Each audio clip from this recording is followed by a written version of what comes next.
guys, andito ako sa Stabscherche. Yun.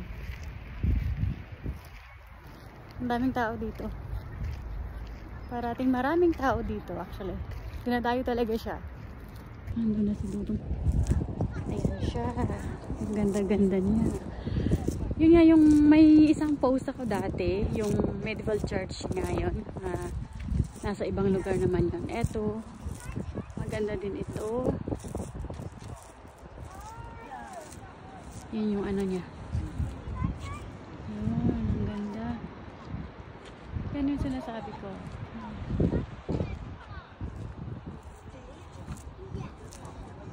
Yun. Ang ganda ng church.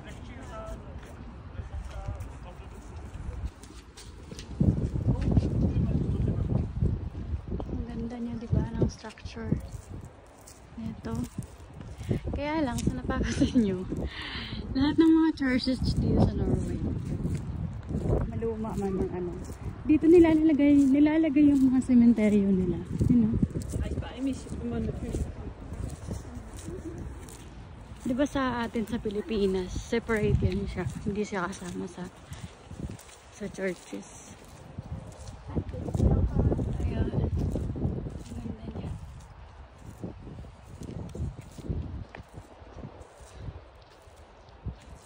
Lumang-luma. Pero mostly, yun yung pinakagusto ng mga Norwegian na pag nagpapakasal sila. Yun sa mga medieval churches, kung pwede. Yun yung pinipili nila. Kasi nga naman, parang napaka-unique nga naman. Yun yung structure na ito. Tapos sobrang lumang kahoy na. Ayan dyan.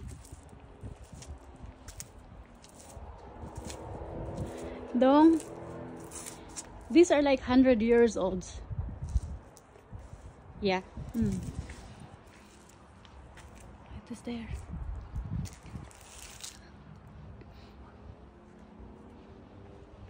Yan.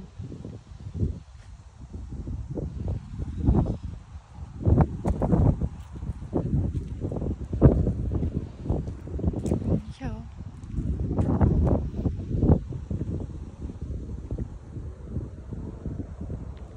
Ang lapad ng sementeryo. Tapos well maintained talaga siya. Farm yung nasa paligid nito.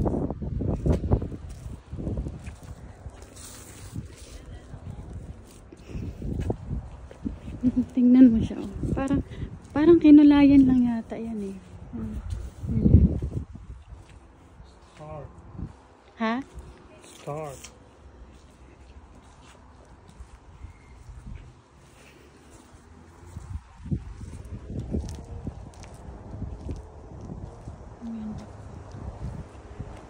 Diba, tignan nyo yung ano, yung paligid.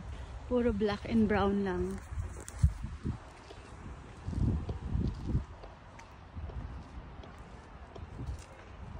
Yun. Yan siya.